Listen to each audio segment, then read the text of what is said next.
Assalamualaikum warahmatullahi wabarakatuh. Halo YouTube.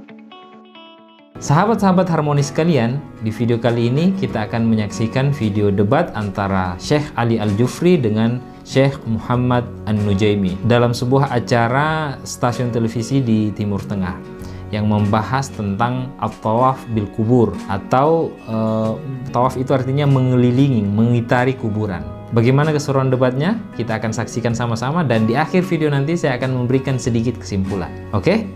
Nah, saya harapkan Anda menonton sampai habis ya perdebatan ini, dan saya akan tunjukkan di mana dia ngelesnya.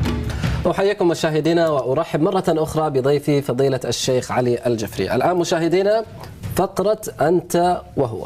معنا مباشرة عبر الهاتف الباحث والمفكر الإسلامي الشيخ محمد النجيمي. شيخ محمد، يا هلا ومرحبا فيك. هلا، حياك الله وحيا الله الشيخ علي الجفري وحيا الله المستمعين جميعا. حياكم الله. السلام عليكم ورحمة الله وبركاته الشيخ. وعليكم السلام ورحمة الله وبركاته. نعم شيخ محمد، يعني سوف أترك لك المجال أن تتحدث في النقاط التي تريد أن تتحدث معها مع فضيلة الشيخ الحبيب الجفري، وأرجو أن يكون كما اعتدناه منكم أن يكون حوارا هاديا، ولك 4 دقائق ومن ثم الشيخ سوف يرد عليك في ذلك. الله يحييك، وأنا يعني أسعد بأن نكون معكم ومع الشيخ علي. أنا أولا سؤالي أريد أن أسأل أخي الشيخ علي عن ما نراه من الممارسات الخاطئة حول القبور وحول الأولياء والأضرحة، ومن الاستغاثة بهم ودعائهم والذبح لهم في بعض الأماكن. نريد موقفا واضحا وجليا من أخينا الشيخ علي ونستمع إلى إجابته وأتحاور أنا وهو في هذه النقطة. لكن قبل ذلك، ما هو أنت موقفك منها؟ أنا كما تعلم أني أنا أعتقد أن الطواف حول القبور واستغاثة بهم وطلب المعونة منهم والذبح لهم هذا شرك أكبر، ولكن كما قال شيخنا الشيخ محمد بن عبد الوهاب وغيره من علماء الأمة، العامة لا نكفرهم. لماذا؟ لأن العامة جهلوا مساكين وقد انصرف عنهم الكفر إما لجهلهم وإما لتأويلهم، وإلا فلا شك أن هذا من الشرك الأكبر، لأنكم كما تعلمون ويعلم أخي الشيخ علي أن توحيد الألوهية الذي هو إفراد الله سبحانه وتعالى بالعبادة، أنه لا بد أن يكون خالصا لله، لأنه لا يدعى إلى الله ولا يستغاث إلا بالله سبحانه وتعالى، كما ورد بالحديث الصحيح عن المصطفى صلى الله عليه وسلم: أنا أغنى الشرك عن الشركاء، من عمل عملا أشرك فيه معي غيري تركته وشركه، أو كما قال صلى الله عليه وسلم. ولكن العوام يعذرون، ولكن لماذا يسكت بعض المشايخ ويتجاوزون عن هذا ويتركون هؤلاء المساكين في هذا الضلال؟ هذا موقفي أنا، وأريد أن أسمع موقف الشيخ علي. ستسمع الآن، تفضل فضيلة الشيخ. حياكم الله الشيخ. الطواف بالقبور محرم عند جمهور فقهائنا ونحن على ذلك، ولكن جعله من الشرك يتطلب اعتبار الطائف نوى بذلك عبادة المقبور، لأن الطواف بالشيء لا يعد عبادة له إلا إن قصد ذلك، وإلا أصبحنا مشركين بالطواف حول الكعبة ونحن لسنا كذلك. ولكن نقول لأن الله لم يشرع لنا بالطواف بغير الكعبة، فنقول أن الطواف بالقبور محرم. ومثله الذبح لصاحب القبر، إلا إذا كان ذبح باسم صاحب القبر عوضا عن اسم الله فهذا شرك وليس في ذلك اختلاف. المشكلة لا تكمن في التعامل مع المسألة، المشكلة فقط التي ربما نختلف فيها هو توصيف الاختلاف. ولهذا كنت طلبت من فضيلة الشيخ صالح آل الشيخ حفظه الله في مكالمة ودية كانت بيننا أن لو يعقد جلوس بين أهل العلم وطلبة العلم، لا على سبيل المناظرات. Nah, ini satu di pelintirnya, secara sadar ataupun tidak sadar, ini dia mencoba memelintir seolah-olah kalau memang niatnya seperti itu ya syirik. Tetapi ngapain juga menyembelih sesuatu ataupun tawaf di kuburan sampai denganlah prosesi yang macam-macam. Nanti ada video yang akan saya berikan di terakhir. Itu untuk apa jadi? Jadi untuk apa? Kalau memang bukan tujuannya untuk itu. Seperti kita tahu, saya bukan ustaz ya pada masalah yang seperti ini, tetapi yang saya tahu, contohnya rujukan di Muhammadiyah, bahwa ziarah tentu tidak ada masalah. Nabi pun menganjurkannya. Tetapi tujuannya setahu saya hanya untuk mengingat mati dan mendoakan yang mati. Selesai. Bukan meminta atau melakukan prosesi-prosesi yang lebay, kalau menurut saya. Pak Jupri ini mencoba memelintir dengan halus bahwa seolah-olah niatnya bukan seperti itu. Iya, seperti yang sudah lumrah kita ketahui, orang-orang seperti ini dengan prosesi macam-macam seperti ini tentulah untuk ngalap berkah atau meminta melalui wali-wali yang mereka percayai. Jadi mereka ngalap berkah, meminta sesuatu melalui ataupun judulnya langsung, tetapi di sana. Nah, jadi dia coba memelintir seolah-olah tidak seperti itu. Cuman untuk apa prosesi-prosesi yang umumnya mereka lakukan ini? التصادمية ولكن على سبيل توصيف الاختلاف، لأن لو استطعنا أن نوصف الاختلاف فنضع الشيء الذي هو من أصل العقيدة في محله، والشيء الذي هو من فروع العقيدة في محله، والشيء الذي هو من الأمور الفقهية في محله، انتهت أكثر الصراعات. وأنا أود لو أن يكون أيضا مما لديكم، أنا أعرف أنكم من أهل العلم الحمد لله، عضو في مجمع الفقه الإسلامي، يعني قضايا أثقل، قضايا اليوم الشباب يعني يعانون منها أكثر، ولكن هذا الجواب على السؤال الذي طرحتموه.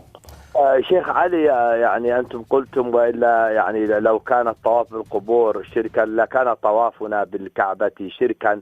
تعلمون يا صاحب الفضيلة قول أمير المؤمنين عمر بن الخطاب رضي الله تعالى عنه وأرضاه عندما قال وهو يستلم الحجر الأسود: والله أن يعلم أنك حجر لا تضر ولا تنفع، ولولا أني رأيت رسول الله صلى الله عليه وسلم يقبلك ما قبلتك.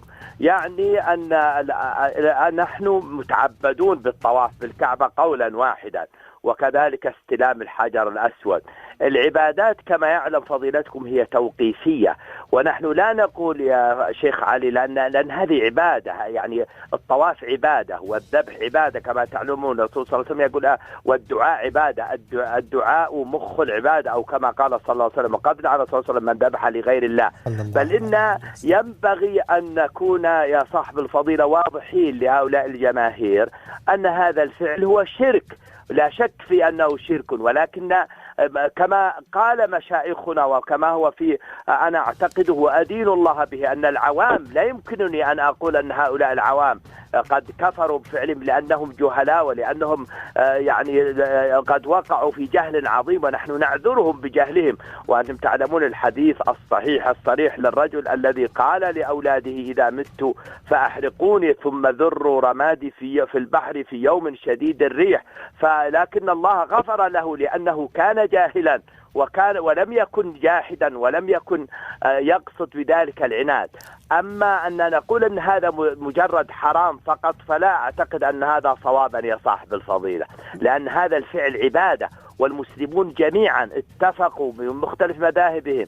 ولو رجعنا إلى أصحاب المذاهب الكبرى إلى أبي حنيفة وإلى مالك وإلى الشافعي وإلى أحمد لعرفنا أنهم جميعا وبإجماعهم أن هذا الفعل عبادة. وطالما أنه وأن صلب التوحيد الذي بعث من أجله الرسل عليهم الصلاة والسلام ومنهم رسولنا وحبيبنا هو أن يفرد الناس الله بالعبادة في جميع أنحاء العبادة. ولهذا قال الله على لسان المشركين: ما نعبدهم إلا ليقربونا إلى الله زلفى.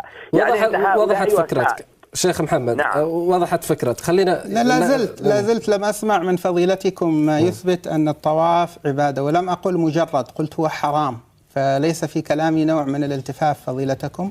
عبادة. أنا قلت يعني على رسلك أنا لا مقاطعك حفظك الله. طيب، على رسلك. حياك الله.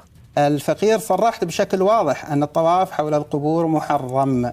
أما اعتبار الطواف شركا على اعتبار أنه عبادة فهذا محل نظر، لأن الطواف هو نسك في العبادة وليس الطواف بالشيء عبادة له.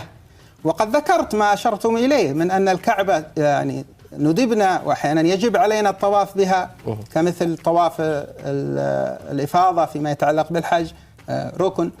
هذا لأن الله قد شرعه لنا فنحن نقوم بها، ولأن الله لم يشرع لنا أن نتقرب إليه سبحانه وتعالى بالطواف بالقبور نقول أنه حرام. لكن القول بأنه شرك يعني يستدعي الدليل. والأمر الآخر أود لو تكرمون علي بذكر المصادر في كتب المذاهب الأربعة التي تنص على أن الطواف بالقبور شرك. أحسنت بصاحب الفضيلة. أنا أحب أقول لك أولا ليست القضية فقط هي طواف، تعرف أنهم يذبحون ويستغيثون وينذرون للأولياء.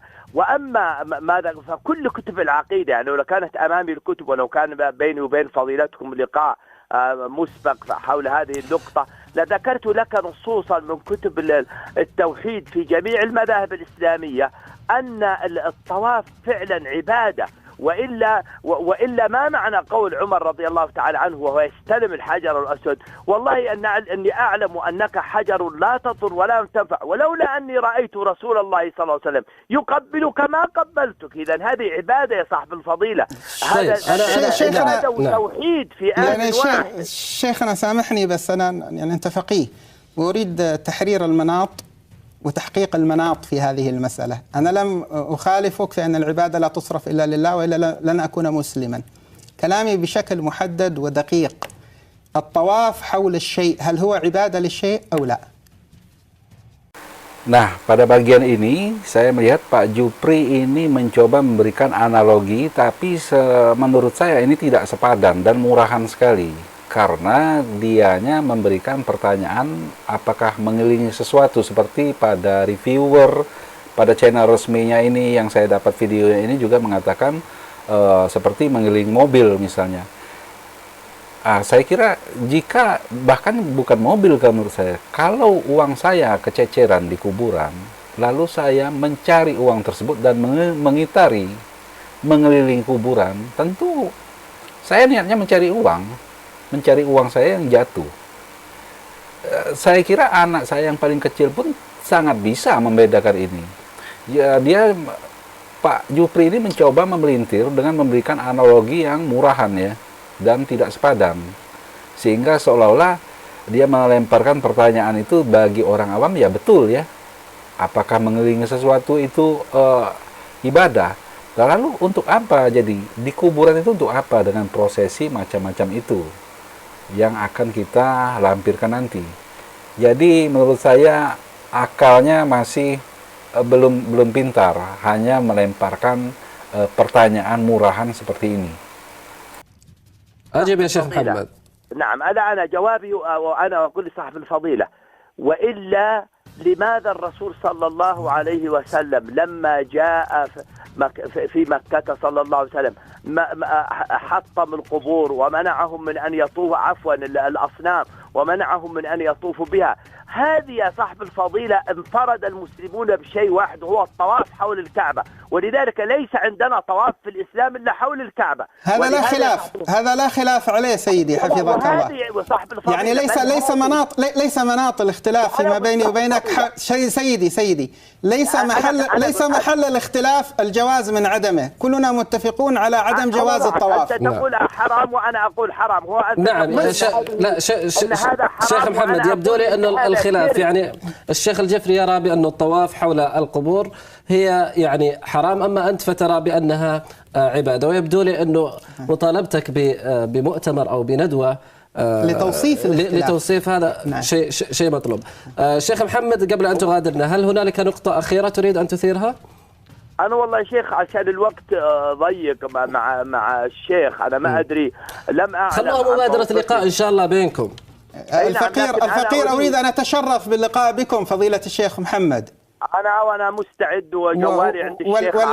العلم رحم بين أهله. أود لو أن يحصل بيننا، لو تتكرم علي يعني في البيت، يعني تتكرم علي في البيت ونجلس جلسة محبة ونطرح أمثال هذه المسائل. الآن ألبي طلبك يا شيخ علي، ألبي طلبك، لأنه أصلا ليس هناك وقت عشان أطرح مسألة أخرى على الشيخ علي، لكني أرحب بأي لقاء معه وجوالي موجود، يعني جوالاتي كلها موجودة عند الأخ إبراهيم، ومستعدين للقاء. لا، نحن نزود الشيخ بكل بكل معلوماتك إن شاء الله.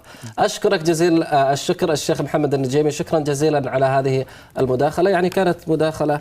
وهنا أريد السؤال، عندما يكون النقاش بهذه الأريحية ألا يمكن التوصل إلى حل؟ الحل قريب، ومفتاح هذا الحل يرجع إلى أمرين. الأمر الأول أدب الاختلاف، وهذا الحمد لله ما لمسته في الحوار مع فضيلة الشيخ محمد النجيمي، أنه كان كما ينبغي أن يكون عليه أهل العلم، على أدب وعلى خلق في الحوار. النقطة الثانية التي لا يمكن أن نصل إلى حل بدونها، وهو توصيف الاختلاف. ما هي المسائل التي هي من أصول العقيدة؟ ما هي المسائل التي هي من فروع العقيدة؟ ما هي المسائل التي هي من الحلال والحرام؟ والتي هي من الحلال والحرام ما هي المسائل القطعية التي لا يجوز الاختلاف حولها؟ وما هي المسائل التي يجوز الاختلاف حولها؟ لأن توصيف الاختلاف يجعلنا حتى لو لم نصل إلى اتفاق في المسألة سنصل إلى القدرة على أن نعيش مع بعضنا البعض مع وجود هذا الاختلاف. صحيح. نعم. Nah, demikian teman-teman video debat antara Habib Ali Al-Jufri dengan Syekh Muhammad An-Nujaimi mengenai at-tawaf bil kubur. Kalau kita boleh menyimpulkan ya teman-teman sekalian, ya memang kedua tokoh ini berbeda menyikapi orang yang tawaf di kuburan. Yang satu mengatakan itu syirik, yang satu mengatakan bukan syirik, tapi ya dia sudah berbuat perbuatan haram. Artinya kalau dia melakukan perbuatan haram ya sama halnya dengan dosa-dosa yang lain, sama dengan zina misalnya, sama dengan meminum minuman keras. Artinya ya dia dapat dosa dan kemungkinan Allah mengampuni dosanya. Tapi kalau menurut Muhammad An-Nujaimi, Syekh Muhammad An-Nujaimi, ya musyrik. Ya kalau syirik konsekuensinya memang sangat besar. Innallaha la yaghfiru ay yushraka bih. Orang yang berbuat musyrik, apalagi kata Muhammad An-Nujaimi tadi, itu syirik yang akbar, yang paling besar, karena beribadah di kuburan. Ya kalau seperti itu memang tidak bisa diampuni dosanya. La yaghfiru ay yushraka bih. Dua tokoh ini ya memang susah untuk dipertemukan, karena memang yang diistilahkan oleh Habib Ali Al-Jufri tadi perlu ada tausif al-ikhtilaf. Jadi menempatkan perbedaan itu pada tempatnya. Apakah persoalan tawaf di kuburan ini persoalan akidah atau persoalan fikih, persoalan halal dan haram? Kalau halal haram, ya kalau misalnya seseorang tawaf di kuburan dan memang itu diharamkan berdasarkan kesepakatan seluruh ulama, ya dia berbuat dosa. Tergantung Allah mau mengampuni atau tidak. Kemungkinan tidak diampuni, kemungkinan juga diampuni.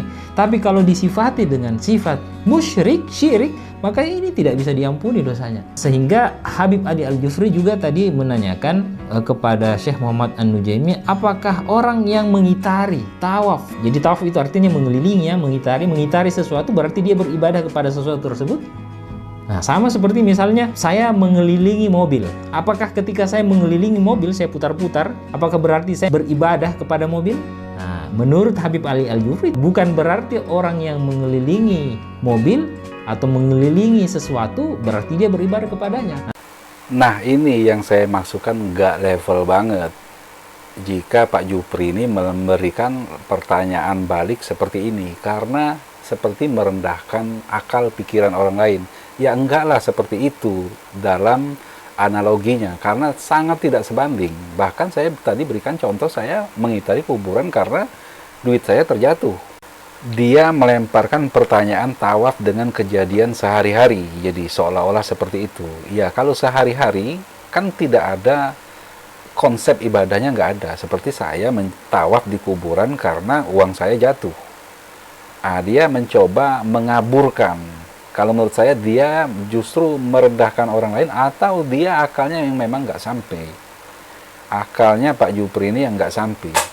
Sehingga banyak orang awam melihatnya seperti kayaknya benar ya yang dilemparkan, enggak banget, enggak sepadan yang dia lemparkan. Sedangkan permasalahannya kita tahu, masalahnya ini masalah ibadah yang dilakukan di kuburan atau meminta-minta dengan segala macam prosesinya yang bermacam-macam, padahal tujuannya sudah jelas, tidak dilarang, tujuannya seperti yang saya sampaikan di depan tadi. Nah, tapi kalau menurut Syekh Muhammad An-Nujaimi, ya, jelas-jelas orang yang mengelilingi kuburan ya beribadah kepada kuburan. Ya, memang sulit untuk dipertemukan. Tapi ala kulli hal, alhamdulillah, meskipun cukup panas tadi debatnya, mereka tetap mengedepankan adab, akhlak dalam berdebat. Orang tua saya, ayah saya, sering ikut rombongan ziarah Wali Songo. Saya takut ayah saya terjebak dalam syirik. Kalau dilarang, ayah tidak mau. Bagaimana saya harus berdakwah kepada ayah saya? Teman-teman sekarang, teman-teman sekalian yang dimuliakan Allah Subhanahu wa taala, ziarah itu artinya kunjungan. Ziarah. Jadi saya menziarahi antum, berarti saya mengunjungi antum. Mau kemana Ustaz Adi? Mau ziarah. Mana? Ke Pak Lutfi. Pak Lutfi di mana? Di Lampung. Kan Pak Lutfi masih hidup. Ziarah itu bukan mengunjungi orang yang wafat saja. Ziarah itu bisa diartikan mengunjungi orang yang masih hidup. Bisa. Jadi ziarah artinya kunjungan. Kunjungan. Baik ya? Nah sekarang, bolehkah kita mengunjungi orang yang sudah wafat? Boleh. Apa yang dikunjunginya? Kuburnya. Makanya ada istilah ziarah kubur. Mengunjungi orang yang wafat dalam kuburnya. Apa yang dilakukan? Mendoakan mereka. Jadi Nabi bahkan mengatakan, silakan. Lihat-lihat. Kuntu nahaitukum an ziyaratil kuburi fal'ana fazuruha. Itu dalilnya. Dulu saya pernah larang Anda untuk ziarah kubur. Dulu itu saat iman lemah. Ada kebiasaan di jahiliyah. Kalau ada orang meninggal, itu mereka meratap-ratap. Ratap-ratap. Untuk menunjukkan bahwa orang ini orang baik. Diratap. Ada yang rubuk-rubuk rambut. Ada yang mukul-mukul begini. Bahkan nanti gini. Saking populernya kesan itu dianggap orang baik. Sampai ada jasa penyewaan orang nangis. Jasa nyewa orang nangis. Jadi kalau ada dikenal orang buruk misalnya. Disewa nih. Berapa orang? Rombongan. Untuk nangis saja. Nangis. Terus meratap-ratap. Ada itu. Zaman jahiliyah. Jadi begitu ada kebiasaan seperti itu, jadilah kultur di masyarakat. Biasanya budaya itu muncul karena biasa. Biasa itu dari kebiasaan. Kebiasaan begitu jadi tradisi nantinya. Maka ketika ada tradisi itu kuat di masyarakat, iman mulai lemah. Di awal-awal iman masih lemah maksud saya. Karena masih lemah, belum ada penguatan tauhid yang kuat, muncul kebiasaan itu, maka dilarang oleh Nabi SAW untuk sementara waktu ziarah kubur. Larangan datang. Kenapa dilarang? Bukan gak boleh ziarah. Bukan gak boleh ziarah. Larangannya karena dikhawatirkan ketika ada yang meninggal, tradisi tadi lebih kuat daripada awal-awal keislaman, muncullah seperti itu. Sehingga maaf, iman yang seharusnya muncul, teman-teman sekalian, itu terhenti, terbatasi oleh nilai-nilai tradisi yang tadi. Maka setelah imannya kuat, paham bisa membedakan, mana doa, mana diskusi, mana ceramah, mana ngobrol, ya kan? Mana kemudian teman-teman sekalian bisa mendoakan dengan baik, mana yang bisa meningkatkan iman, mana yang bisa mengurangi iman. Dari situlah kemudian, ini yang paling menarik, muncullah sabda Nabi, kuntu nahaitukum an ziyaratil kuburi. Dulu saya larang kalian ziarah kubur karena dikhawatirkan kalian meratap, minta-minta pada yang tidak baik. Fal'ana fazuruha. Sekarang ziarahi. Di ziarah kubur itu hukumnya boleh. Sekarang antum katakan, saya ingin ziarah Wali Songo. Boleh. Apa yang dilakukan saat ziarah itu? Turunkan lagi hadis-hadis Nabinya. Doakan mereka. Apa doanya? Salam dulu. Assalamualaikum ya ahlad diyar. Minal mu'minina wal mu'minat. Wal muslimina wal muslimat. Wa nahnu insya'allahu bikumul lahiqun. Ziarah. Bahkan antum kepada Nabi. Ke Madinah. Ziarah. Begitu setelah selesai salat Raudhah, antum lewat Babu Salam, lewat itu kan ziarah. Assalamualaikum ya Rasulullah. Assalamualaikum ya Abu Bakrin. Assalamualaikum ya Umar radhiyallahu taala anhuma. Antum ke Baqi ziarah. Assalamualaikum ya ashaban Nabi sallallahu alaihi wasallam. Assalamualaikum ya ahlad diyar. Minal mu'minina wal mu'minat wal muslimina wal muslimat wa nahnu insyaallahu bikumul lahiqun. Datang ke Wali Songo, ziarah. Apa darahnya? Sampaikan salam. Salamnya yang tadi. Setelah itu apa? Itu sunnah Nabi, berdoa. Allahumma ighfir lahum warhamhum wa afihim wa'fu anhum wa akrim nuzulahum wa wasi' madkhalahum wa naqqihim minal khataaya kama yunaqqa thawbul abyadu minad danas. Doakan mereka. Ya Allah, alirkan pahala pada mereka. Ya Allah, berikan kemuliaan pada mereka yang telah membawa risalah dakwah ke Nusantara. Ya Allah, muliakan keluarganya. Ya Allah, berikan kekuatan ya Allah kepada keluarganya dalam keadaan yang terbaik. Selesai, itulah ziarah kubur. Lalu sampaikan, ya Allah, kami pun sadar kami kapanpun akan diwafatkan. Maka wafatkan kami ya Allah seperti Engkau wafatkan mereka dalam keadaan yang terbaik. Sudah. Makanya kata Nabi, cara terbaik meningkatkan iman, mengunjungi, berziarah, atau ingat pada kematian. Sering lewat alam kubur mengingatkan kita mendekatkan diri pada Allah Subhanahu wa taala. Yang tidak boleh, minta-minta di kuburan. pegang nisan, kan? Pak, tolong, Pak, cucu saya mau lahiran, tolong. Makanya saya datang ke sini. Antum ngapain datang ke situ? Yang di situ saja nggak bisa keluar. Antum itu kayak yang di situ. Nah, itu yang tidak tepat. Jadi yang dilarang itu minta-minta pada yang tidak dibenarkan. Kalau zarahnya nggak ada masalah. Lalu bagaimana kemudian menyikapi yang seperti ini? Antum bikin zarah. Cari ustadz yang bagus. Datang kemudian, di situlah diadakan taklim. Terangkat. Ini loh risalahnya. Saya pernah itu. Ya, tur jejak Islam di Nusantara. Bukan Islam Nusantara, jejak Islam di Nusantara.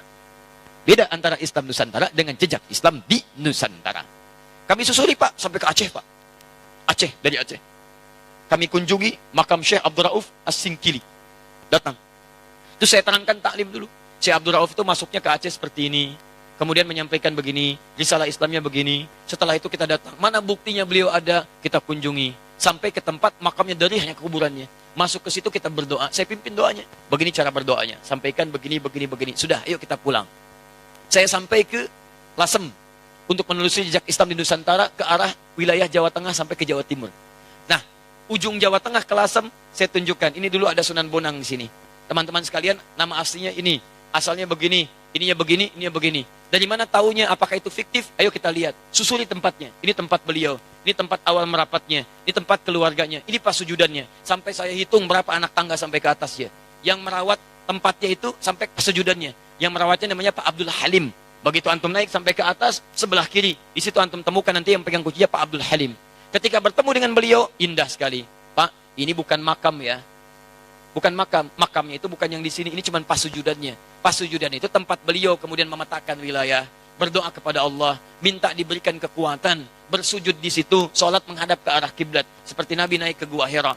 Lalu memohon kepada Allah beri petunjuk. Setelah itu berdakwah di lingkungan sekitaran. Makamnya bukan di sini Pak. Tapi yang di bawah.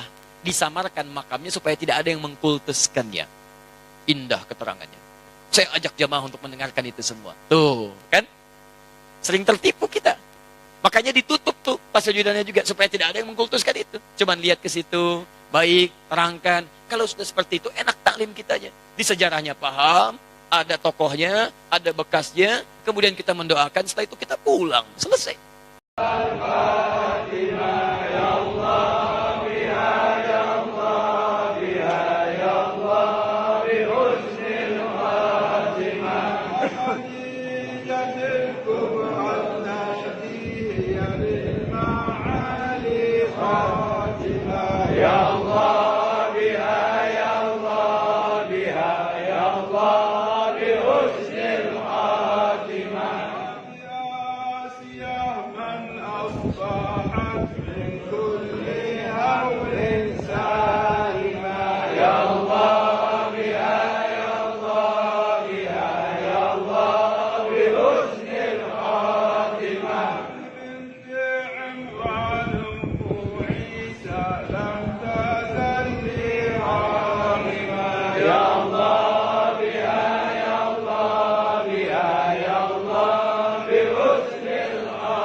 Rab.